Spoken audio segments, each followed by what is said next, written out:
Sakura পরিবহন। এই sakura পরিবহনকে বরিশালে বলা হয় বুলেট, রকেট, বোমা, কোপা শামসু, বাউলিবাজি, অস্থির কোপা।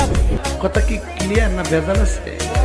যত নাম আছে ঢাকা বরিশাল মহাসড়কের মধ্যে স্পিডের দিক থেকে সবার আগে কিন্তু রয়েছে এই সাকুরা পরিবহনের নাম।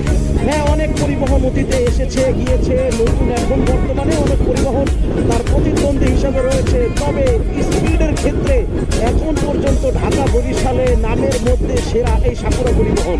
আমাদের গ্রামের মধ্যে একটা প্রচলিত বিষয় রয়েছে যে বাচ্চারা যদি ভাত খেতে না চায় তাহলে বলা হয় যে স্যামরা তাড়াতাড়ি খা, নাইলে কোনো সাকুরা পরিবহন আইতেছে।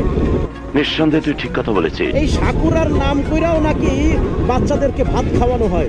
তো যাই হোক, আজ আমি আপনাদেরকে দেখাচ্ছি সাকুরা পরিবহনের ড্রাইভিং একটা সিঙ্গেল রোডে, জাস্ট ছোট একটা সিঙ্গেল রোডে কত চমৎকারভাবে বাসটা ড্রাইভিং করে সেটাই আমি আপনাদের সামনে তুলে ধরবো।